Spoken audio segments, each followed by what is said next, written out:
City's retail sales fell sharply in March.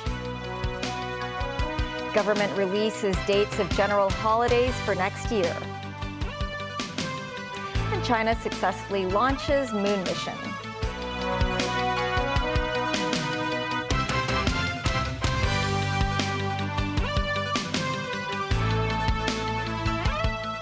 Hello and welcome to TVB News. Hong Kong's retail sales value in March plunged 7% year-on-year. That marks the biggest drop in 2 years. Retail industry representatives noted more citizens would rather travel and spend more on the mainland than in Hong Kong, and it's expected local retail figures will continue to disappoint in the future. Jackie Lin with more. Apart from wooing more high-value holidaymakers and tourists to buoy the market, local spending is another linchpin for Hong Kong's retail sector. But the retail sales value in March has fared far worse than market expectations of a modest increase of 0.9%. It plunged 7% with a total retail sales value provisionally estimated at $31.2 billion. That marks the biggest decline since March 2022. Among the hardest hit was the sales of jewelry, watches, clocks, and valuable gifts, which tumbled nearly 18%. Sales of clothing plummeted 17.5%. Commodities in department stores, electrical goods, and other consumer durable goods dropped around 14% and 15% respectively. Sales of supermarket goods dropped 3.4%. On a brighter note, the sales value of medicines and cosmetics increased nearly 9% year-on-year. Sales of motor vehicles and parts, as well as books, newspapers, and stationery also rose around 7%. A government spokesman said that the value of total retail sales dropped in March, partly due to a high base of comparison for visitor spending last year and the Easter holidays. The government, amidst the change in consumption patterns of tourists and locals, will continue to bring challenges. Annie Yao Zhe, who chairs the Hong Kong Retail Management Association, expects the retail figures in April will remain weak. I think the northbound travel and consumption will continue. The transportation is too convenient. It is the trend, and that will definitely be a continuing effect. She added that holding more mega events might help, but the retail sector will have to find new ways to drive spending. This time, the firework brought a lot of traffic to Tsim Sha Tsui, and it really helped our retail. But in terms of business, I think the increment is not as significant as the traffic. It takes some time for us to find ways to turn the traffic into something positive to our business. Jackie Lim, TVB News. The government announced the general holidays for 2025. Residents could make use of the dates to plan for longer holidays, such as applying for a 2-day leave right before the start of the Lunar New Year holidays, which would give them a total of 9 consecutive days off. Timothy Lee tells us more. Hong Kongers can enjoy 17 days of general holidays for next year, according to the newly gazetted information from the government. This as residents could make use of their annual leave days to create a longer Lunar New Year holiday. With the first day of the Lunar New Year holidays taking place on Wednesday, January 29th, residents could apply for a 2-day leave the previous 2 days. This would give them a 9-day-long holiday starting on the 25th of January and ending on the 2nd of February. Another possible holiday extensions include the combination of Labor Day and Buddha's birthday. When residents could apply for a day off on May 2nd for a holiday of 5 consecutive days. Residents could get a week-long break between National Day and the day following Mid-Autumn Festival by applying for 3 days off between the period. What do residents think of the holiday dates? I will love that, honestly, because I work full-time, so it's pretty hard to manage, for a vacation. So I want to go to Thailand. Actually, we're planning to go to Thailand, but because of holidays, we are not getting enough days, so it's pretty tough. We don't get as many holidays for the Western holidays, for example, Christmas or something. But I think they're still okay. Of course, no one would mind more holidays. Meanwhile, Steve Hoon, executive director of the tour agency EGL Tours, said there has been an increase of interest in in-depth tourism among residents in recent years. He added, while there has been a decline in group tours to Europe, many can choose to travel to closer locations, such as the mainland or other Asian countries, for a fulfilling travel experience. Some residents said they hope authorities will add additional days to existing holidays to benefit the community. This, as representatives of the tourism sector believe the desire for traveling will remain strong among residents next year. Timothy Lee, TVB News. Today, 162,000 mainland tourists were recorded entering the city as of 4 p.m. on the third day of the Golden Week holiday. More than 180,000 and 190,000 mainland tourists came to the city on the first and second days, respectively. The latter figure was an increase of over 20% year on year. Many visitors leave the same day. Up to 174,000 mainland tourists departed on the second day of their trip. Meanwhile, the Immigration Department had estimated around 800,000 mainland visitors will enter the SAR throughout this holiday period. During the current 5-day Golden Week holiday on the mainland, many cultural and natural scenic spots across the country are witnessing a tourism boom. But the influx of visitors overwhelmed some tourist hotspots. Jackie Lin reports. Refund, refund. The Baochuan region in Henan province, a popular tourist destination for its famous Taihai Mountains, canyons and culture, was swamped with visitors on Thursday. With limited shuttle bus services, tens of thousands of tourists got stranded in the district. Some chose to get off the mountain on foot, walking to the urban areas more than 10 kilometers away. But it's not a viable option for most families with children and elderly members. They include this visitor who lamented how they had waited for more than 4 hours for a shuttle bus without food and drinks. The Baochuan resort area later issued an apology to visitors, saying the tourist number during the Golden Week holidays far exceeded expectations, many times the visitor figures in the past. As a sort of compensation, the operator said tourists affected can enter the resort area free of charge again this year. Also overwhelmed with tourists was Leshan of Sichuan province, home to a giant Buddha. Some tourists said they queued for 4 hours to reach the foot of the statue. Inundated with visitors too was Hongya Cave in the city of Chongqing, popular for its photogenic facade. Authorities had to impose crowd control measures. With the influx of visitors, the bridge next to the tourist hotspot had to suspend traffic as well. Another bustling landmark, Guangyin Bridge. Travel platform statistics show Chongqing is among the top 3 travel destinations in the country during Golden Week, ranked after Beijing and Shanghai. During the 5-day national holiday, authorities expected an average of 270 million domestic travels every day, surpassing both last year's figures and pre-pandemic levels. China's latest lunar exploration program, the Chang'e 6 mission, was launched late this afternoon. It will take soil samples on the far side of the moon, the first endeavor of its kind in the history of human lunar exploration. 3、2、1，点火！ At Wenchang spacecraft launch site in Hainan province, the Long March 5 carrier rocket carrying the Chang'e 6 spacecraft blasted off from its launch pad into space at 5:27 p.m. The rocket is the most powerful in terms of carrying capacity in China. The rocket targets to land on the South Pole Aitken Basin on the far side of the moon, which will also be the sampling site for the mission. The mission's scientists said the basin has the oldest and largest impact crater on the moon, and the samples may provide the earliest information about the moon and help studies about the evolution of planets and the solar system. A geologist from the University of Hong Kong is participating in the research of samples collected from the Chang'e 6 mission. Dr. Chan Yu-chi said the samples would be helpful in unlocking many geological mysteries of the moon, including whether the moon is suitable for human habitation. Very giant impact basin could dig out very deep lunar materials, and those lunar materials came from a lunar state called lunar magma ocean. And if we take this very deep lunar materials from this giant South Pole Aitken Basin, we can help better understand the early evolution of the moon, especially the lunar magma ocean. Still ahead, Turkey cuts trade ties with Israel over its war in Gaza. New York police storms a building occupied by protesters against the Gaza war. British Foreign Secretary David Cameron meets Ukraine president.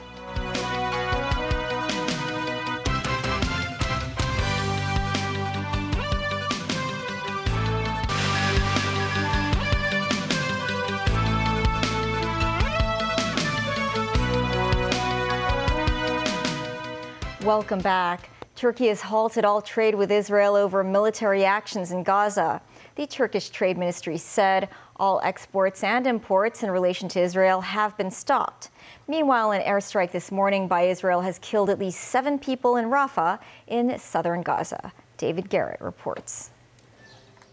A deadly Israeli strike in Rafah. Funerals have already been held for those buried in the rubble. Hospital officials said 4 children died. This is a part of the city where more than 1 million Gazans have fled. Israel has carried out airstrikes on Rafah regularly, saying the area near the Egyptian border is the last Hamas stronghold. They are planning to send in ground troops. The living conditions there are already appalling. Rubbish piles up, dirty water pools are everywhere. A breeding ground for flies and disease. People say they cannot sleep because of mosquitoes and can't breathe because of the smell. In camps, the World Health Organization has reported scabies, meningitis and diarrhea. Doctors say poor sewage combined with heat and a lack of electricity and sanitation means a deepening health crisis is inevitable unless the war stops. And it could get more dangerous for the residents of Rafah. What is necessary is to overcome our enemies, including in Rafah, said Israeli Prime Minister Benjamin Netanyahu in a speech at a memorial. Hours after Netanyahu was warned by Antony Blinken that the US cannot support this move unless they see plans to protect civilians. The US Secretary of Defense repeated Washington's concerns. There's a good chance that, without taking the right measures, that the civilians will be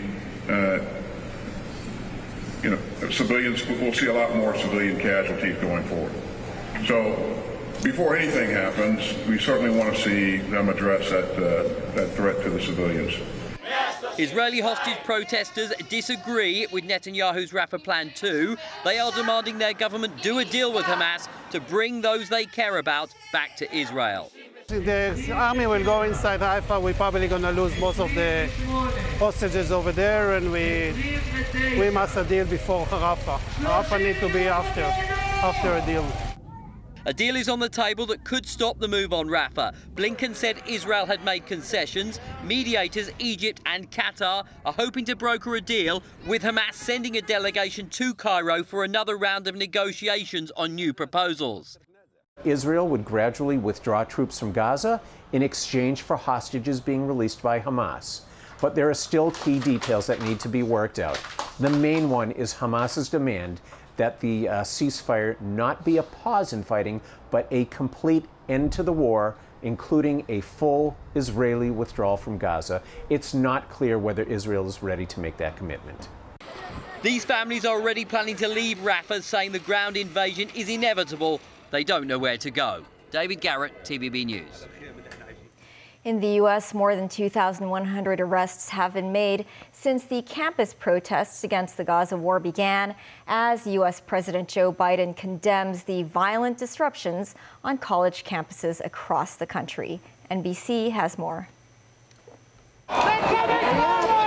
With the clashes between college campus demonstrators and police reaching new heights, today President Biden condemning violent disruptive protests.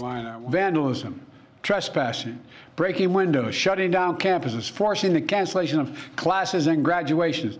None of this is a peaceful protest. Threatening people, intimidating people, Instilling fear in people is not peaceful protest. It's against the law.